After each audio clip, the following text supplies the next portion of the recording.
오늘 하나님께서 우리에게 주신 말씀은 요한복음 15장 1절에서 11절까지의 말씀입니다. 내가 참 포도나무요 내 아버지는 그 농부라.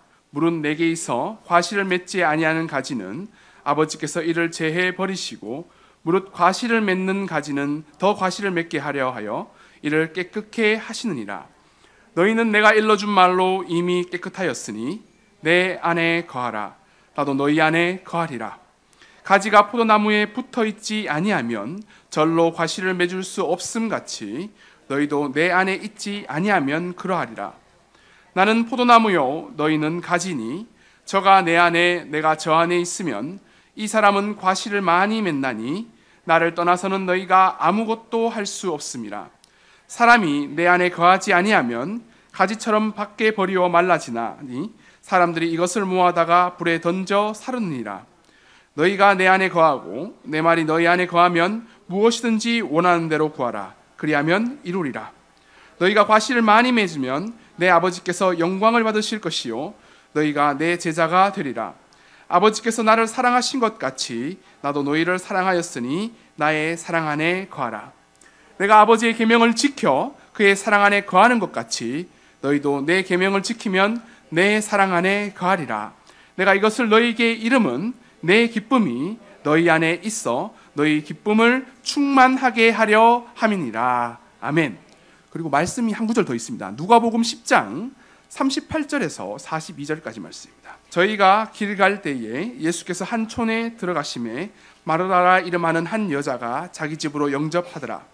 그에게 마리아라 하는 동생이 있어 주의 발 아래 앉아 그의 말씀을 듣더니 마르다는 준비하는 일이 많아 마음이 분주한지라 예수께 나아가 가로되 주여 나 혼자 일하게 두는 것을 생각지 아니하시나이까 저를 명하사 나를 도와주라 하소서.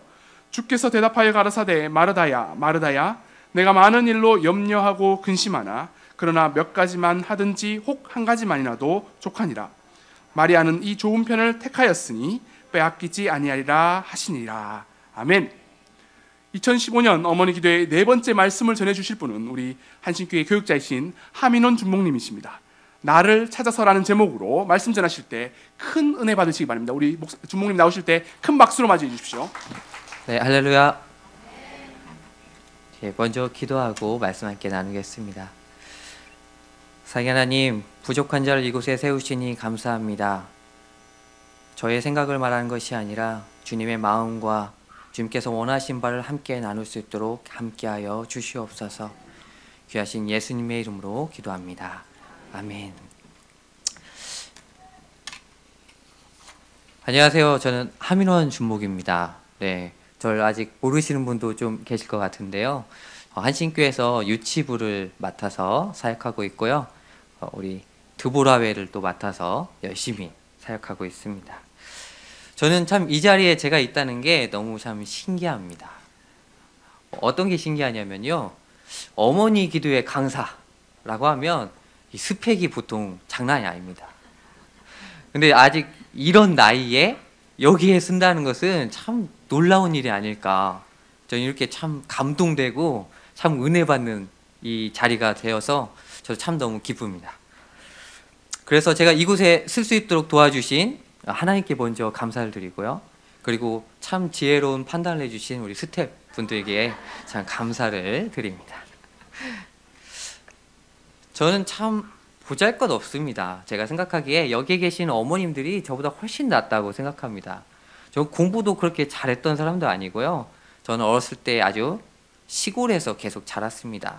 그 군산이라고 아시나요? 네, 군산이라는 도시에 또 시도 아니고 면따위에서 더 들어가서 리따니에서 살던 제가 사람입니다. 저 집에서 밖에 나가보면 주위를 둘러보면 논밖에 없습니다. 논만 가득한 곳에서 저는 지내다가 이렇게 와서 이렇게 훌륭하신 어머님들 앞에 서서 말씀을 전하게 된 것이 참 하나님의 놀라운 섭리구나 라는 생각을 하게 됩니다. 오늘 제가 말씀을 전할 때 구절을 두 군데를 뽑아달라고 간사님이 이야기하시더라고요. 포스터에 나온 말씀인데요. 참 이 말씀을 뽑으면서 생각을 해봤습니다. 이 말씀 어떤 의미가 있을까? 하면서 말씀을 뽑았었는데요.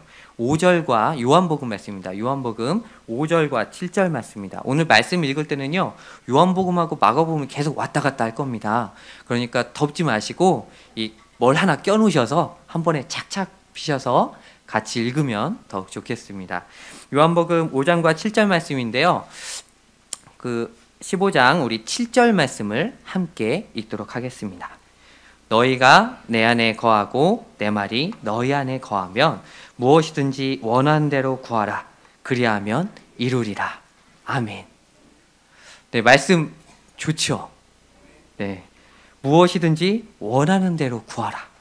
그리하면 이루리라. 네. 제가 이 말씀을 쓰면 많은 분들이 올 것이다 라고 생각을 하고 네, 포스터에 이 말씀을 넣었습니다. 뭔가 이 말씀은요, 딱 읽자마자 감동이 막 밀려오지 않습니까? 저희 이 말씀 딱 읽으면서요, 정말 뭔가 이 인생의 답을 찾은 것 같은, 모든 문제가 해결될 것 같은 그런 생각을 하게 됐습니다. 이 말씀을 딱 들으면요, 나 오늘 잘 왔다. 그래, 무엇이든지 원하는 대로 다 할 수가 있겠구나. 성경에서는 이렇게 약속하고 있구나. 라는 것을 오늘 말씀 속에서 함께 발견하길 바랍니다. 인생에서 가다 보면 뭐 막힌 담 같은 게 있잖아요. 이런 담이 다 무너져 버리고 답답한 것들이 있는데 그냥 뻥 뚫어지는 역사가 이 말씀과 함께 할 때 이루어지는 역사를 맛보시길 바랍니다. 그런데 말씀 읽을 때 주의해야 할 게 있죠. 내가 원하는 말씀만 딱 읽으면 안 되고 그 앞에 말씀도 잘 읽어야 된다는 거예요. 우리 7절 말씀 앞부분을 다시 한번 보겠습니다.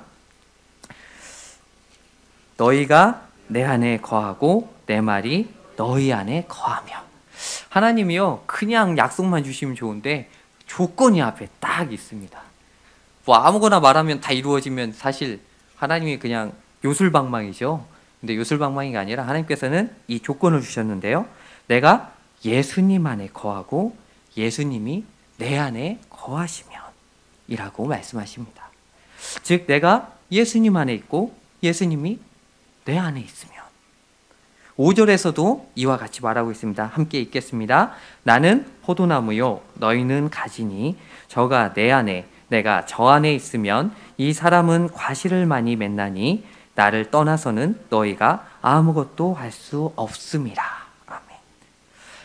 예수님 안에만 있으면요, 이 열매를 맺는다고, 그것도 많이 맺는다고 성경에서는 약속하고 있습니다. 어려울 거 없죠? 이제 예수님 안에만 있으면 됩니다. 쉽죠? 예수님 안에 있으실 거죠? 네, 큰일 났습니다. 대답 이 정도 돼서는 예수님 안에 거할 것 같지가 않습니다. 근데 잘 생각해 보면요, 이게 진짜 엄청난 거예요. 예수님 안에 내가 있기만 하면 다 되는 겁니다. 내가 뭐 계산하고 생각하고 이럴 게 아니라 그냥 예수님 안에만 있으면 다 해결되는 거예요. 그래서 좀 힘들 것 같지만 한번 가고 싶은 욕심은 생기지 않습니까? 이왕이면 내가 예수님 안에 있어서 다 이뤄보고 싶은 마음도 생기지 않습니까? 그래서 우리가 예수님 안에서 이 모든 것을 응답받기를 바라면서 우리가 말씀 속으로 더 들어가길 바랍니다. 그 전에 한 가지를 꼭 짚고 갈 게 있습니다. 오늘 제가 딱 제목으로 정한 거하고도 관계가 있는 건데요. 내가 예수님 안에 가려면 나는 지금 어디에 있는가를 먼저 알아야 됩니다. 내가 어디에 있는지도 모르면서 예수님 안에 간다는 건 사실 말이 안 돼요. 생각으로만 예수님 안에 가야지 라고만 하는 거지, 사실 나는 지금 어디에 거하고 있는가, 나는 어떻게 살아가고 있는가, 나의 목표와 인생은 무엇을 위해 살고 있는가, 이거에 대한 진지한 고민 없이 예수님 안에는 절대 거할 수가 없습니다. 여러분들은 어느 곳에 그리고 어디에 계십니까? 그리고 그곳에서 어떤 열매를 맺고 계십니까? 오늘 제목 나를 찾아서. 한번 나를 찾아보면서 이 말씀 가운데 한번 고민해보는 시간이 되시길 바랍니다. 제 얘기를 조금 하자면 저는 굉장히 수줍음이 많은 사람입니다. 저 굉장히 부끄러워해요. 근데 앞에 서면 안 그런 것 같죠? 네, 연기입니다. 굉장히 부끄러워요. 근데 이 부끄럽지 않게 되는 그 과정 중에서 참 여러 가지가 있었는데요. 교회가 큰 몫을 했습니다. 교회 앞에서 막 이것저것 하다 보니까 조금 얼굴이 두꺼워진 건 있습니다. 하지만 이 마음속에서는요, 되게 아직도 두렵고 떨리고, 사실 저 오늘도 잠도 막 설쳤습니다. 아, 주여 어떡합니까? 떨립니다. 제가 무슨 말을 합니까? 하면서 두려움에 사로잡혀서 막 벌떡 일어나기도 하고 그랬습니다. 저는 이렇게 부끄러움이 많이 타는 사람이었는데요. 제가 아까 전에 살짝 언급했듯이 저는 시골에서 자랐습니다. 저는 누나 둘의 막내 아들로 태어났습니다. 굉장히 예쁨 많이 받았겠죠. 예. 근데 사실 저희 어머니 아버지는요, 경제가 좀 어려워서 굉장히 바쁘셨습니다. 저 어렸을 때 집에서 낮 동안에 부모님을 본 적은 거의 없는 것 같아요. 늘 일하러 나가셨어요. 그러다 보니 누나들과 저는 그냥 뭐 거의 방치 수준과 비슷하게 지냈습니다. 그래도 참 신기한 게 알아서 잘 놉니다.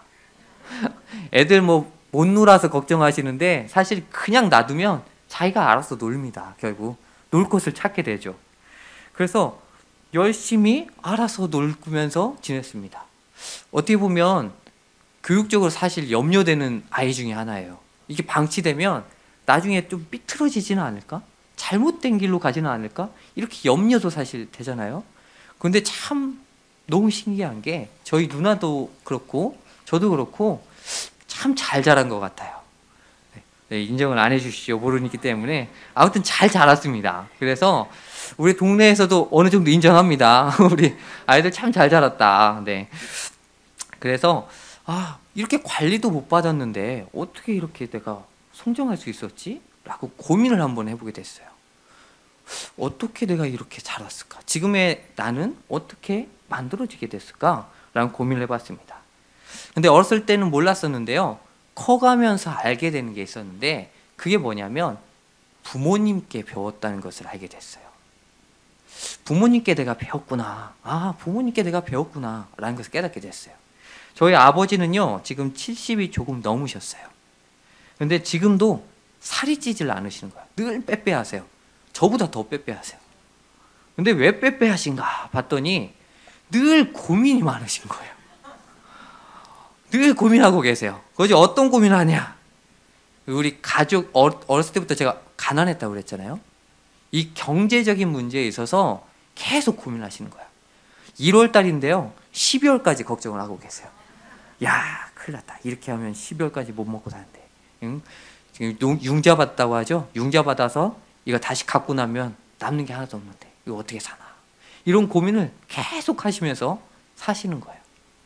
그러니 얼마나 예민하겠습니까? 이 계산하다가 보면 부족할 수도 있잖아요. 이 부족하게 되면 굉장히 민감해지는 거예요. 이 민감해져 가지고 가족한테 막 쏘아붙이기도 하시면서 막 힘들게도 하고 그러셨습니다.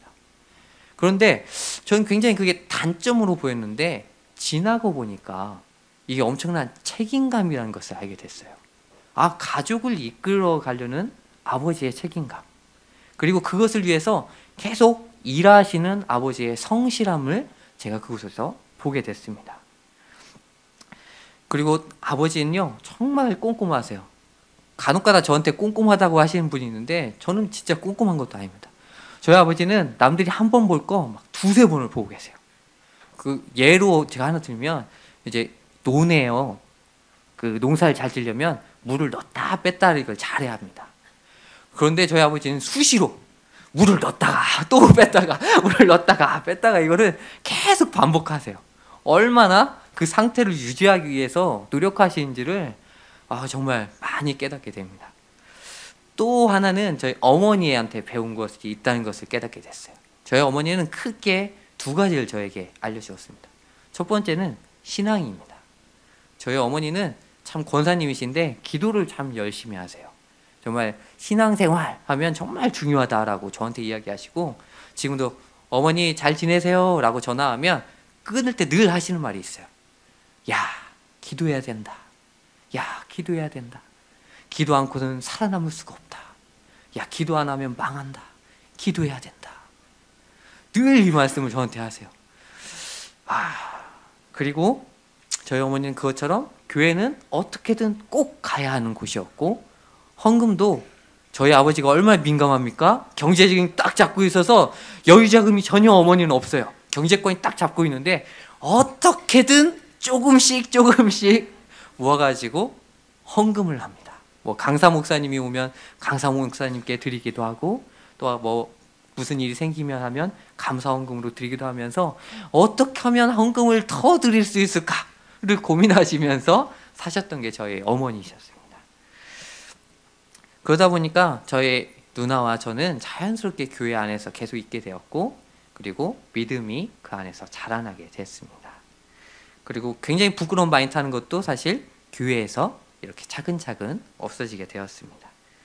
또 하나는요, 가난한 사람을 대하는 거였습니다.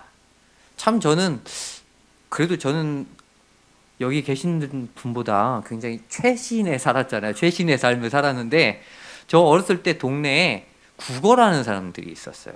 국어라는 사람들이 있었는데 손에 그 후쿠 섬장처럼 이렇게 갈고리를 하고 국어를 하는 사람이 있었어요. 어린 시절 이런 사람 보면 얼마나 무섭습니까? 그리고 가끔 이렇게 몸이 돌아가시는 분, 이렇게 돌아가서 소아마비라고 하죠. 이렇게 오시는 분도 있었어요. 어린 시절 보면 그분들이 참 싫고 무서웠습니다. 근데 어머니는요, 그분들이 오면 이렇게 쌀을 후다가 주시는 겁니다. 그럼 주고만 보내도 되는데 밥은 먹었냐고 물어보시는 거예요. 안 먹었다고 하면 밥을 차려주시는 거예요. 이해가 안 갔습니다. 왜 저런 사람한테 밥까지 차려주지? 또 어느 막 더운 날에는 음료수를 챙겨주면서 먹으라고 하시는 거예요. 저한테는 막 음료수 있다고도 얘기 안 하셨는데 막 어디선가 꺼내셔서 갖다 주시는 거예요. 이 어머니가 어떻게 이럴 수가 있다. 난 저 사람 마음에 안 드는데 왜 그럴까? 근데 시간이 지나고 보니까요, 제가 갖고 있던 편견, 이런 것들이 그 안에서 많이 무너진 것을 알게 됐습니다. 그리고 저도 가난한 자를 보게 되면, 또는 도움이 필요한 사람을 보면 연민의 마음, 도와야 된다는 마음들이 제 마음속에 자연스럽게 생기게 되었습니다. 이렇게 생각해 보면 저희 부모님은 저에게 뭐 해라, 어떻게 해라 이렇게 일일이 하나하나 가르쳐 주지 않았습니다. 그런데 삶으로서, 그들의 살아감으로써 저에게 가르침을 주셨습니다. 성도 여러분, 자녀들을 잘 가르치고 싶습니까? 대답이 없으셔서 가르치기 싫으신가 봅니다. 자녀에게 정말 좋은 것을 물려주고 싶습니까? 그렇다면 여러분들이 그것을 하십시오. 100번의 말보다도 의미 있는 행동 한 번이 여러분들의 자녀의 삶을 바꿔줄 것입니다. 나라는 사람이요, 어떻게 지내고 있고 무엇을 중요하게 생각하면서 지내는 것을요, 자녀들은요 아주 꿰뚫고 있습니다. 그리고 자신들도 모르는 채 그대로 따라서 갑니다. 내 자녀들이 돈을 좋아하고 있다? 그러면 내 모습 속에 돈을 좋아하는 모습이 있는 겁니다. 내 자녀들이 하나님을 사랑한다? 그러면 내 마음속에 하나님을 사랑하는 모습을 보여주고 있는 것입니다. 사랑하는 어머니 여러분, 나는 어떤 모습으로 지내고 있습니까? 나의 삶의 열매는 무엇입니까? 살다 보면요, 열매? 잘 모르겠는데 나의 열매는 무엇이지? 라는 생각이 들 때가 있습니다. 주님이 원하시는 열매를 맺지 못한 사람들에게 예수님은 말씀하십니다. 2절 말씀인데요, 우리 2절 말씀 함께 읽도록 하겠습니다. 무릇 내게 있어 과실을 맺지 아니하는 가지는 아버지께서 이를 제해버리시고, 무릇 과실을 맺는 가지는 더 과실을 맺게 하려 하여 이를 깨끗하게 하느니라. 아멘. 무섭죠? 네. 열매를 맺지 못하면 예수님이 그 가지를 제해버린다고 합니다. 그리고 열매를 맺으려는 가지는요, 더 깨끗하게, 더 정결하게 만드셔서 더 많은 열매를 맺게 해주신다고 성경에서 말씀하십니다. 또 6절의 말씀입니다. 사람이 내 안에 거하지 아니하면 가지처럼 밖에 버리워 말라지나니 사람들이 이것들을 모아다가 불에 던져 사르느니라. 그냥 열매만 못 맺고 끝나는 것이 아니라 이후에는 이제는 던져져서 말라지게 됩니다. 말라진 다음에는 불에 던져지게 됩니다. 심판에 관한 말씀이죠. 열매 맺지 못하는 삶은 결국 심판이 있음을 성경은 우리에게 경고하고 있습니다. 이제 열매를 맺어도 그만, 안 맺어도 그만이 아니고요. 열매는 꼭 맺어야 하는 겁니다. 여기 계신 분들 꼭 열매를 맺으시기를 예수님의 이름으로 부탁드립니다. 네. 제가 얼마 전에요, TV 예능 중에서 안녕하세요라는 프로그램을 본 적이 있습니다. 혹시 안녕하세요라는 프로그램을 아시나요? 네, 아신 분 좀 계시죠? 어떤 프로그램이냐면 고민을 가지고 와서요, 사람들한테 이야기합니다. 그래가지고 이 고민이 진짜 고민인가 아니면 별 고민이 아닌가를 들어주는 그런 프로그램입니다. 근데 여기에 어떤 어머니가 나왔는데요, 이 어머니는 강아지를 참 사랑하는 어머니가 한 분이 나왔어요. 강아지를 사랑하는 어머니가 나왔는데 이 딸이 어머니를 고발한 거예요. 어머니가 너무 강아지를 사랑한다는 거예요. 나는 사랑하지도 않고. 그래서 이제 이야기를 들어보게 됐습니다. 그 강아지, 혹시 강아지 집에서 키우시는 분들 계십니까? 없으신가요? 네네, 좀 키워보신 적은 있죠? 네, 밖에서 막 키우는 게 말고 네, 집 안에서 예뻐하면서 키우는 게 네, 좀 의미가 달라요. 왜 그러냐면 진짜 가족 같고 진짜 막내 같아요. 이쁜 짓을 너무 많이 한다고 이야기를 하시더라고요. 근데 이 어머니도 그래서 이 강아지를 너무 예뻐하는 거예요. 그리고 어느 정도 예뻐하냐면 이 강아지를 위해서 고기 한우를 사다가 구워서 준답니다. 근데 이걸 딸이 먹으면 소리를 지른답니다. 야! 너 이거 얘 주려고 그랬는데 네가 먹으면 어떡해? 하면서 막 뭐라고 한다는 거예요. 딸이 서러워가지고 내가 딸인데 고기도 못 먹고 이 강아지만 그 고기를 먹게 되고 하면서 슬퍼했다는 거예요. 그래서 각종 편의 뭐 어떤 것들은 뭐 다 강아지를 위해서 어머니는 산다는 거예요. 막 길을 지나가다가도 내 옷은 안 사주면서 강아지 옷 사주고 하면서 이 강아지를 위해서 노력하는 게 너무너무 사실 눈꽃이다 그러죠? 이런 거죠. 그래서 이제 사람들 앞에 이야기를 한 거예요. 그래가지고 그래도 좀 참고 살지라는 마음이 살짝 들었는데 이 강아지 이야기를 들으니까 더 놀라게 됐어요. 이 강아지가요, 잘 때가 되면 엄마 옆인 침대에 딱 오른대요. 그래서 이제 아빠가 자려고 딱 가면 강아지가 으르릉 대기 시작하는 거예요. 하면서 누우려고 하면 막 묻으려고 하고 막 짖는다는 거예요. 그래서 좀 무시하고 그냥 누우면 심지어 문다는 거예요, 강아지가. 야, 뭐 이런 강아지가 있어. 막 이런 생각을 들었어요. 그래가지고 이 강아지 정말 이렇게 어떻게 강아지가 이렇지? 갖고 나왔다는 거예요. 어머니는 이걸 보면서 왜 강아지랑 이걸 싸우냐.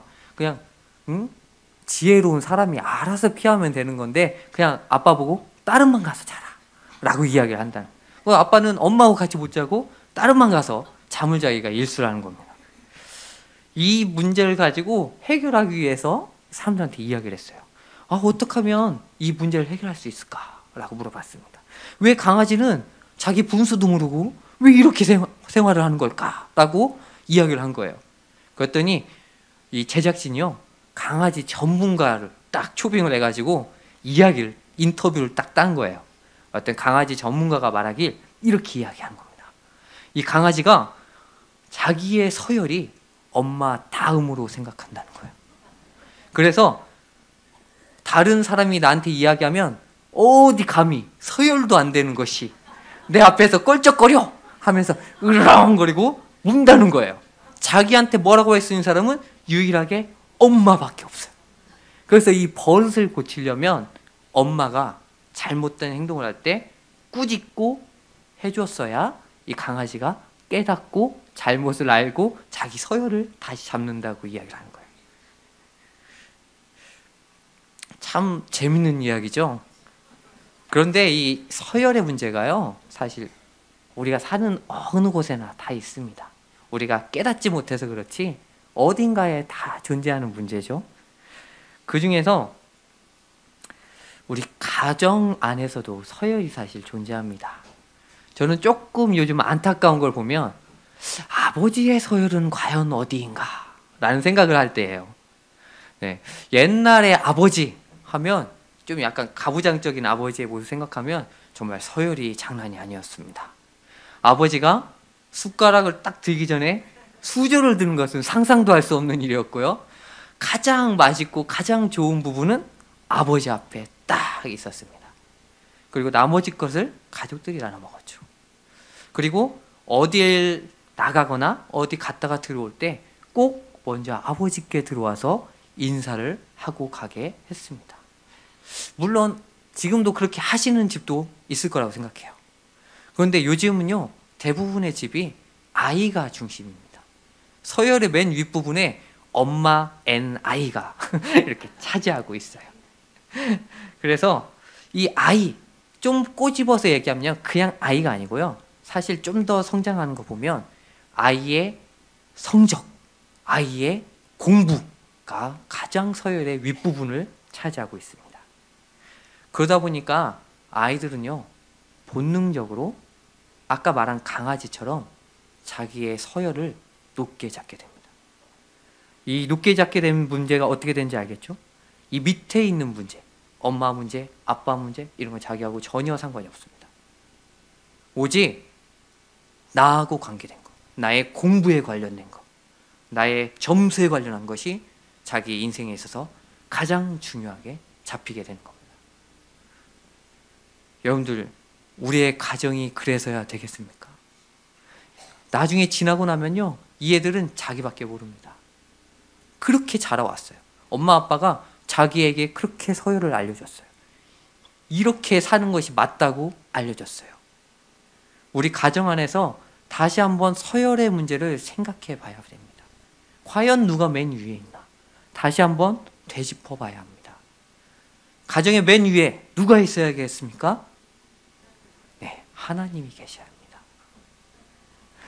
네, 아버지라고 생각하신 분이 있습니다. 네, 근데 하나님 아버지가 먼저 계셔야 됩니다. 그 다음은 아버지를 좀 높여주셨으면 좋겠습니다. 아버지를 높여주는 엄마의 모습, 또한 아빠가 엄마를 사랑하는 모습을 보고 자란 아이는 결코 엄마 아빠를 외면하지 않습니다. 존경하는 법, 헌신하는 법을 그 안에서 배우게 됩니다. 세 번째는 아이들에게 너무 좋은 것만 주셔서는 안 된다는 겁니다. 때로는 거친 것들을 주셔야 합니다. 우리 몸도 사실 그렇죠? 거친 음식들이 우리 몸에 사실 더 좋다고 이야기합니다. 굉장히 고난과 역경이 많았던 헬렌 켈러라는 사람이 있잖아요. 헬렌 켈러는 이런 말을 했습니다. 인간의 성격은 편안한 생활 속에서는 발전할 수 없다. 시련과 고생을 통해서 인간의 정신은 단련되고 또한 어떤 일을 똑똑히 판단할 수 있는 힘이 길러지며 더욱 큰 야망을 품고 그것을 성공시킬 수 있다. 역경이 있어야 사실 성공할 수 있는 힘이 생기게 됩니다. 이쯤 되면 아까 전에 하나 읽었던 말씀이 다시 한번 생각나죠. 요한복음 말씀만 계속 했었는데 그럼 과연 누가복음 말씀은 언제 나올까? 네, 지금 함께 보도록 하겠습니다. 누가복음으로 살짝 넘어가십시오. 요한복음 또 읽을 거니까 껴놓으십시오. 네, 누가복음 10장 38절에서 42절 보면 여러분들이 잘 아는 두 자매가 나옵니다. 네, 제가 두 자매라고 생각하고 보니까 약간 드라마 제목 같기도 하더라고요. 네, 근데 이 두 자매라고 하는데 잘 아시는 마르다와 마리아 이야기입니다. 이 둘의 모습을 보면서 함께 깨달음을 함께 나누길 바랍니다. 보통 성경에서는요, 제가 이 말씀하기 전에 38절 말씀 먼저 보면 마르다라 이름하는 여자가 예수님을 자기 집에 초대하는 장면이 나옵니다. 근데 보통 옛날에 여자들은요, 재산을 소유할 수가 없었습니다. 그래서 남자의 소유에 이렇게 속했기 때문에 자신의 재산이 없었어요. 그런데 이렇게 자신의 집이라고 표현이 되는 거 보면 성경학자들은 마르다가 과부였을 가능성이 많다라고 이야기를 해요. 그래서 자신의 집에 예수님과 제자들을 초대하게 됩니다. 지금도 여자 혼자 산다는 건 참 쉬운 일이 아닙니다. 근데 옛날에는 정말 살기 힘들었겠죠. 이 혼자 살려면 성격이 어떻게 됩니까? 굉장히 강해지죠. 그리고 남자들도 뭐라고 못할 정도로 딱 부러지고 입이 나올 정도로 돼야 혼자 살 때가 많이 있습니다. 그래서 이 성경 말씀에는 자세히 나와 있지 않지만 우리가 추정해 볼 때 마르다도 이런 성격의 소유자구나 라고 생각해 볼 수 있습니다. 얼마나 또 판단도 빠르겠습니까? 착착 한번 보면 계산 착착착 나오는 게 마르다였습니다. 그래서 성경에서 나온 그 대화를 보고서 이 마르다의 성격을 한번 판단해 보도록 하겠습니다. 40절의 말씀입니다. 우리 40절의 말씀 함께 읽어보도록 하겠습니다. 마르다는 준비하는 일이 많아 마음이 분주한지라.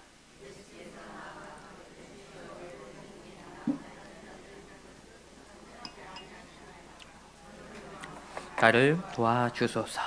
네, 마르다는 준비할 일이 많이 있습니다. 왜 준비할 일이 많을까요? 어떤 분은요, 마르다가 좀 유단을 떨기 때문에 그렇다라고 생각하시는 분도 있을 수 있습니다.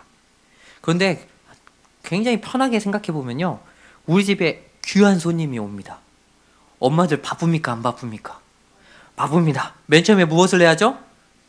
청소를 해야죠. 그동안 안 치웠던 것들 깔끔하게 치우고 가장 아름답고 가장 우아하게 꾸며놔야 합니다. 그래서 마르다는 아마 초대하기 전에 청소를 먼저 쫙 했을 거예요. 그 다음에 예수님이 왔을 때, 손님이 왔을 때 무엇 해야 합니까? 이제 음식을 준비해야죠. 자, 귀한 손님이 왔을 때 오늘은 좀 차리기 귀찮으니까 김치에다 물이나 말아 먹읍시다 라고 이야기할 수 있어요?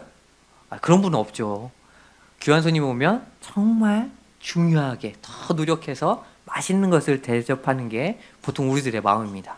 그래서 심지어 어떤 분은 에피타이저, 딱 메인, 디저트, 코스 딱 잡아가지고 착착착 떠시는 분도 있으십니다. 다들 그러시죠? 네.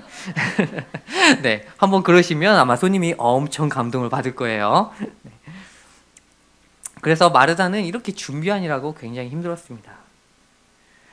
여기서 잠깐 한번 퀴즈를 한번 내보겠습니다. 마르다는 과연 몇 인분을 준비할까요? 5초의 시간을 한번 드리겠습니다. 네, 대충 몇 인분일까요? 최소한 16인분입니다. 왜 그러냐면 예수님 왔죠. 예수님의 12제자 따로 왔죠. 그리고 마르다, 마리아, 나사로가 같이 살기 때문에 최소한 16인분을 준비합니다. 어머니들 16인분 집에서 준비해 보셨습니까? 장난 아니죠. 네, 보통 일이 아닙니다. 엄청 힘듭니다. 이렇게 이 16인분을 준비하는 건 엄청난 일이기 때문에 너무너무 힘들어요. 그래가지고 열심히 준비하는데 준비하다가 보다가 고개를 돌려서 싹 보니까 주방에 있어야 할 마리아가 예수님 앞에 꼭 앉아가지고 눈을 초롱초롱하면서 말씀을 듣고 있는 겁니다. 마리아가 이쁠까요? 안 이쁠까요? 네, 안 이쁩니다. 세상에 어떻게 이러냐. 다른 사람도 아니고 어떻게 네가 그러냐 라고 마리아는 생각했을 거예요. 마르다는 생각했을 거예요. 굉장히 화가 났습니다. 야, 이게 웬일이냐 막 하면서 생각을 한 거죠. 그래가지고 결국 화가 폭발합니다. 참다 못해서 이것을 예수님한테 이르다시피 이야기합니다. 예수님, 내 동생은요 일도 안 하고 저만 고생하고 있는데 거들떠보지도 않습니다.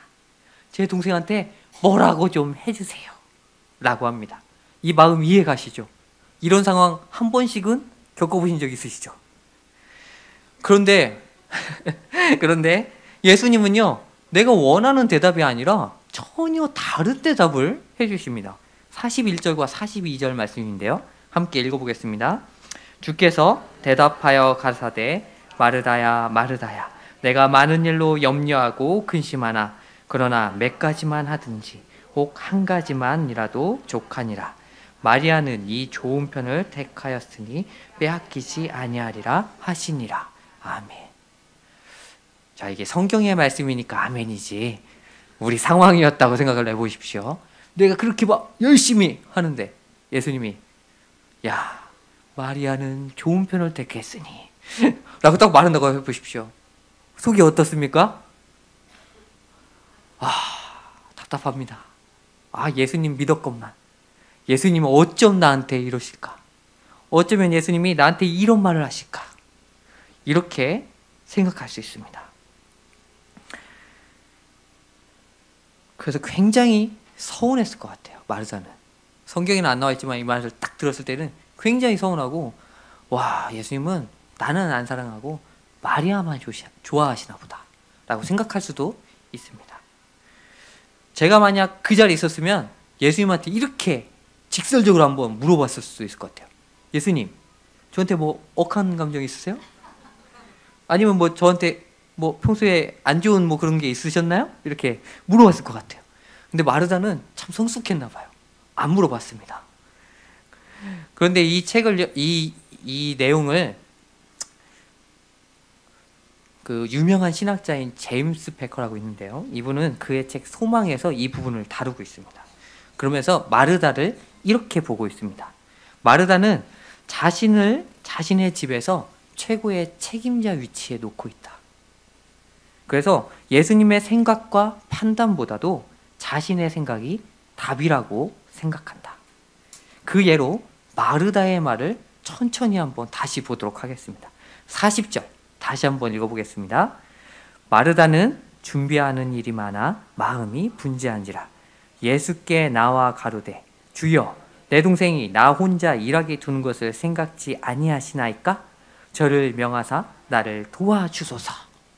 네, 첫 번째 말입니다. 주여 내 동생이 나 혼자 일하게 두는 것을 생각지 아니하시나이까? 라고 물어보십니다.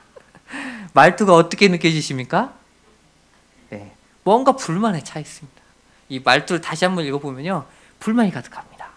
왜 나는 안 보십니까? 라고 불만을 이야기합니다. 근데 예수님이 마르다의 사정을 모르실까요? 아니죠. 누구보다도 잘 알고 계신 분이 예수님입니다. 마르다의 마음, 마르다의 생각, 마르다에게 가장 좋은 것을 먼저 알고 계시며 마르다한테 가장 좋은 것을 주려고 준비하신 게 예수님이시죠. 하지만 이 마르다는요 정말 마음이 너무도 아팠습니다. 그거를 깨닫기 전에도 이 마르다는 계속 마음속에 여러 가지 불만과 그 생각들이 계속 돌았을 것 같아요. 그래서 한번 생각해 봤습니다. 이 말을 좀 더 직설적으로 바꿔보면 어떻게 바꿀 수 있을까? 주여, 뭐 하십니까? 저 이렇게 바쁜 거 안 보이세요? 라고 묻는 겁니다. 또 마음속으로 또 이야기합니다. 주여, 뭐 하십니까? 적어도 마리아한테 말씀 듣는 것보다 나한테 와서 돕는 게 더 중요한 거 아닙니까? 라는 말이 또 숨어 있습니다. 또 이야기합니다. 주여, 뭐 하십니까? 진짜 나한테 필요한 게 정말 뭔지 모르십니까? 라고 물어보십니다. 마르다가 생각하기에 자기는 가장 바른 판단을 하고 있는 것입니다. 근데 바로 이 모습이 우리들의 모습입니다. 주님의 말씀을 듣기보다, 주님의 말씀에 순종하기보다 내가 먼저 생각하고 내가 먼저 원하고 바라는 것들을 주님이 움직여 주시기를 바라고 있습니다. 그리고 마르다는요 결정적인 한마디를 뒷부분에 날립니다. 뭐라고 날립니까? 저를 명하사 나를 도와주소서. 이제요 맨 처음에는 불만만 제기하다가 이제는 예수님까지 자기 밑에다 두고 움직이려고 합니다. 이런 모습이 우리 안에는 계속 나타나고 있습니다. 예수님은요 이런 마르다에게 첫 번 건네신 말이 바로 41절의 말씀입니다. 41절 함께 읽겠습니다. 주께서 대답하여 가라사대 마르다야 마르다야 내가 많은 일로 염려하고 근심하나. 예수님은요, 우리가 어떤 마음인지, 얼마나 아파하는지, 얼마나 힘들어하는지 잘 알고 계십니다. 마르다에게도 분명 이 부분을 이야기해 주셨습니다. 그리고 42절인데요. 42절은 여기에 나온 성경보다 공동번역이라는 성경이 있는데 그 성경이 좀 더 와닿아서 제가 그 말씀을 읽어드리겠습니다. 실상 필요한 것은 한 가지뿐이다. 마리아는 좋은 몫을 택하였다. 그러니 그는 그것을 빼앗아서는 안 된다라고 이야기합니다. 예수님의 말 속에서는요, 마리아가 택한 것을 빼앗지 말고 그대로 인정해줘라, 놔둬라, 그의 선택을 존중해줘라 라는 말을 하고 계신 겁니다. 여기서 깨달을 수 있는 것이 여러 가지가 있지만 그 중에 중요한 거 하나는요, 본질을 우리가 파악해야 한다는 겁니다. 마리아 그리고 마르다가 있었는데 본질의 중요성을 깨달은 사람은 사실 마리아였습니다. 예수님의 말씀, 이것이 가장 중요하다고 깨달은 마리아는 그 선택을 했다는 것을 예수님께서는 이야기하고 계십니다. 우리가 아이들한테 공부하라고 이야기하죠. 근데 왜 공부하라고 이야기합니까? 결국 성공해서 잘 살고 행복하라고. 그래서 공부하라고 이야기합니다. 그런데 우리가 자주 있는 사실은 뭐냐면요, 이 행복을 위해서 공부하라는 건데 이 공부를 시키다 보면 행복을 가끔 빼앗을 때가 있다는 거예요. 미래에 있는 행복을 위해서 지금에 있는 행복을 무시하고 포기하고 하라고 할 때가 많다는 겁니다. 아이들이 지금 나에게서는 이게 가장 행복이다 라고 이야기하는 것을 들어줄 수 있는 마음이 우리에게는 또한 있어야 된다는 겁니다. 어떤 일을 하든지 우리는 이렇게 본질을 봐야 합니다. 이 세상에서 정말 중요한 본질이라고 이야기하면 생명의 주관자 되시는 하나님이라고 말할 수 있습니다. 우리는 하나님을 떠나서 아무것도 할 수 없죠.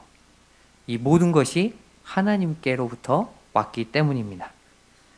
그렇기 때문에 우리는 하나님을 기억하고 살아가야 합니다. 성자 하나님이신 예수님께서는 우리에게 말씀을 통해서 약속하십니다. 우리 요한복음으로 다시 넘어가겠습니다. 요한복음 4절하고 5절 말씀을 함께 보겠습니다. 내 안에 거하라, 나도 너희 안에 거하리라. 가지가 포도나무에 붙어 있지 아니하면 절로 과실을 맺을 수 없음같이 너희도 내 안에 있지 아니하면 그러하리라. 나는 포도나무요 너희는 가지니 저가 내 안에 내가 저 안에 있으면 이 사람은 과실을 많이 맺나니 나를 떠나서는 너희가 아무것도 할 수 없음이라. 아멘. 우리들은 나무에 붙어 있는 가지와 같은 존재입니다. 근데 가지도 사실 예쁘고 튼튼한 가지가 있기도 하고 약하고 보잘것없는 가지가 있기도 합니다. 그런데 중요한 사실은 그 가지가 나무에 붙어 있냐 붙어 있지 않냐는 겁니다. 우리의 삶은 우리 마음대로 할 것 같은데 사실 영양분과 그 놀라운 은혜는 이 나무로부터 오게 되는 거죠. 그래서 가지에 공급이 되고 그 가지에서 열매가 맺혀지게 되는 겁니다. 그래서 우리는 하나님의 곁을 떠날 수 없고 하나님 곁에 있어야만 열매를 맺을 수가 있습니다. 그리고 예수님의 사랑 안에 거하는 법을 우리에게 말씀하십니다. 9절하고 10절 말씀인데요. 함께 보겠습니다. 아버지께서 나를 사랑하신 것 같이 나도 너희를 사랑하였으니 나의 사랑 안에 거하라. 내가 아버지의 계명을 지켜 그의 사랑 안에 거하는 것 같이. 아멘. 예수님의 계명을 지키는 법이 바로 그 사랑 안에 거하는 방법입니다. 예수님의 계명은요, 우리 읽지는 않았는데 12절에 나와 있습니다. 우리 12절 말씀 함께 읽겠습니다. 내 계명은 곧 내가 너희를 사랑한 것 같이 너희도 서로 사랑하라 하는 이것이니라. 아멘. 사랑하는 어머니 여러분, 주님께서는 우리에게 이 말씀을 주셨습니다. 서로 사랑하는 것이요, 예수님 안에 거하는 방법입니다. 그리고 그 말씀을 주신 이유를 11절에서 우리에게 이야기해 주고 있습니다. 내가 이것을 너희에게 이름은 내 기쁨이 너희 안에 있어 너희 기쁨을 충만하게 하려 함이니라. 아멘. 예수님의 기쁨이 우리 안에 있어서요, 그 기쁨이 우리 안에서 충만케 해주신다고 이야기하십니다. 우리가 서로 사랑하게 되면 이 기쁨이 우리에게 오게 됩니다. 우리가 서로 사랑하게 되면 하나님 안에 거하고 열매를 맺게 됩니다. 내가 열매를 맺게 되면 내 자녀들도 똑같이 열매를 맺게 됩니다. 우리 서로 사랑해야겠지요? 여러분들은 서로 사랑하실 것이죠? 네, 그러라 믿습니다. 하나님께서는요, 우리가 이렇게 하나님 안에 거하고 열매를 맺으면 하나님께서 영광을 받으신다라고 이야기하십니다. 그리고 우리에게 제자다라고 8절에서 약속해 주고 있습니다. 이렇게 우리는 서로 사랑해야겠습니다. 자, 이제 힘든 시간이 한번 다가왔습니다. 이제 서로 사랑하는 시간을 한번 갖도록 하겠는데요. 어려운 거 아닙니다. 네, 옆에 계신 분 한번 손을 잡아 주십시오. 예, 옆에 계시지 않으면 아무튼 손을 한번 좀 잡아 주십시오. 손을 한번 잡아 주십시오. 네, 이 손을 잡는 거 어려운 것 아니죠? 네, 가끔 잡아달라고 해도 부끄러워서 못 잡는 분들이 있어요. 네, 그런 분들은 얼굴을 보지 말고 손만 잡으시면 됩니다. 네, 앞만 보시고 저만 보시고 이렇게 손을 딱 이렇게 하면 옆에서 알아서 잡아주실 겁니다. 아직도 안 잡으신 분이 있는데, 네, 그런 분들은 조심해야 됩니다. 왜 그러냐면 소매치기일 가능성이 있다고 합니다. 네, 다 손을 잡았는데 안 잡으면 뭔가를 하려는 거죠. 네, 조심하십시오. 네, 손을 꽉 잡으시고 이 상태에서 우리 오른손을 한번 들어보도록 하겠습니다. 오른손만 드십시오. 오른손만. 네, 오른손만 드십시오. 헷갈리신 분들 있죠? 네, 네, 내리십시오. 이번에는 왼손만 들어보십시오. 왼손만. 네, 내리십시오. 네, 이제 누우셔도 됩니다. 네, 오른손만 들었을 때 어떻게 됐습니까? 내 왼손은 어떻게 됐어요? 네, 같이 올라가게 됐습니다. 내 왼손이 들었을 때 나의 오른손도 같이 올라가게 됐습니다. 여러분들, 이게 서로 사랑하는 겁니다. 내가 힘들 때 내 옆 사람이 내 손을 들어주면 힘을 내고 일어설 수 있습니다. 그리고 내가 힘들 때 내 옆 사람이 나의 손을 들어주면 우리는 힘을 낼 수 있습니다. 이것이 주님께서 말씀해 주신 서로 사랑하라입니다. 그 사랑하라를 우리가 늘 깨닫고 감사하며 예수님 안에서 자라나시기를 예수님의 이름으로 부탁드립니다. 마지막으로요, 영상을 하나 보겠습니다. 이 영상은요, 조나단 에드워드라는 목사님의 가정에 대해서, 가문에 대해서 다룬 건데요, 그 열매가 어떻게 나타나는지 한번 나타내는 그런, 네, 영상입니다. 아시는 분도 있겠지만 한번 우리 함께 보도록 하겠습니다. 미국 매사추세츠의 작은 도시 노스댐프턴. 도심 한가운데 고색 청년한 교회가 서 있습니다. 교회 앞에는 250여 년 전 이곳에서 목회를 했던 한 목사의 이름이 있고, 교회 안에도 그의 구조가 걸려있을 정도입니다. 조나단 에드워즈. 그는 초기 미국 교회사에서 가장 우뚝 솟은 인물입니다. 식민지 시설, 순수한 복음을 강조해 대각성 운동을 일으키면서 절제와 여성 해방, 도덕과 박애라는 당시 유럽과는 구별되는 미국사의 특유의 가치를 만들어냈습니다. The ministry that he had here in Northampton reached the far corners of the world because what he did here during the Great Awakening captured the imagination of church leaders around the world. 그런데 미국의 일반인들에게 조나단은 목사로서보다는 그의 부인 사라와 더불어 위대한 가문을 연 인물로 더 잘 알려져 있습니다.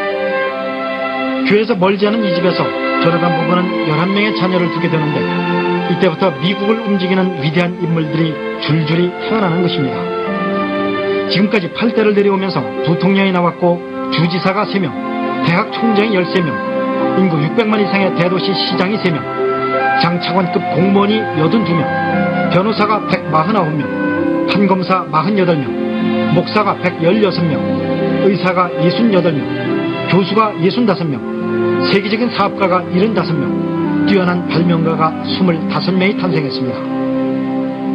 무엇이 이 가문을 이렇게 만든 것일까?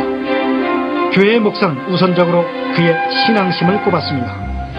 Well, first of all, he was a man of deep faith and a strong belief in God.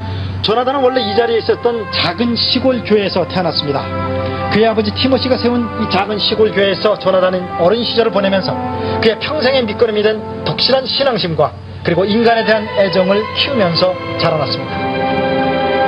시골의 이 작은 마을에도 그의 가족사는 전설처럼 남아 있었습니다.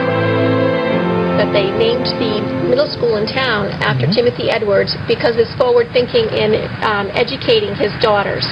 And back then, you know, usually the women didn't know how to read and write. 조나단의 후손들 가운데 2명이나 이곳 예일대학교의 총장을 지냈습니다. 또 조나단이 그랬던 것처럼 그의 후손들 수십 명이 이곳 예일대학교를 다니고 또 여기서 교수직을 지냈습니다.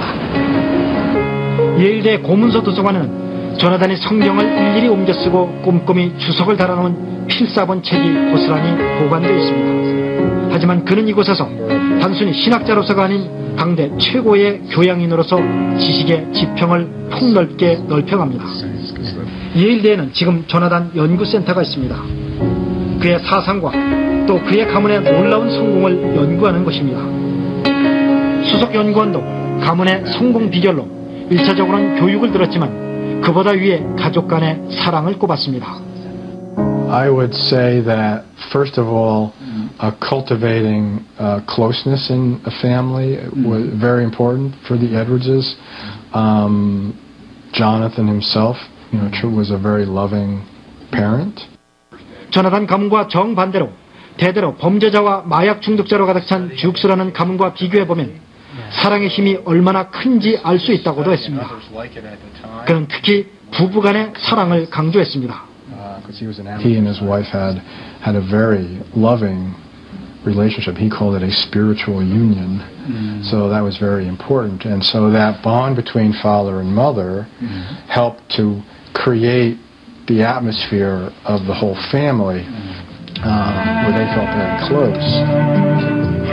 미국 최고 명문가의 비결은 독실한 신앙과 교육의 투자, 그리고 이보다 위에 가족 간의 사랑, 특히 부부 간의 금슬에 있었음을 그의 후손들과 이를 연구한 전문가 집단, 심지어 교회까지 인정하고 있었습니다. 당대에는 별로 열매가 없는 것 같은데 갈수록 열매가 커져가지고 정말 세계적인 위대한 가문이 되는 걸 보니까 심는 대로 거듭나는 겁니다. 네, 영상을 보면서 도전이 되지 않습니까? 네, 바로 여러분들을 통하여서 명문 가문이 일어날 수 있습니다. 네, 그 처음 서로 사랑해서 예수님 안에 거하시는 귀한 분들이 되실 바랍니다. 기도하겠습니다. 사랑하는 하나님, 감사합니다. 저는 너무도 부족하지만 주님께서 사랑하시사 이곳에 있게 하셨습니다. 저희 한 분 한 분을 사랑하사 그 고난을 당하시며 우리를 살리셨습니다. 그리고 주님께서 우리에게 말씀하십니다. 내 안에 거하라. 나도 너희 안에 거하겠다. 주여, 우리가 이제는 주님을 더욱더 사모하며 주님 안에 거하는 자들로 살게 하여 주시옵소서. 성령님, 저희들 약하오니 우리 가운데 임하여 주시사 주님 안에 늘 거하며 선한 싸움을 싸우는 귀한 자들로 나아가게 하여 주시옵소서. 함께 하실 것 믿으며 귀하신 예수 그리스도의 이름으로 기도합니다. 아멘.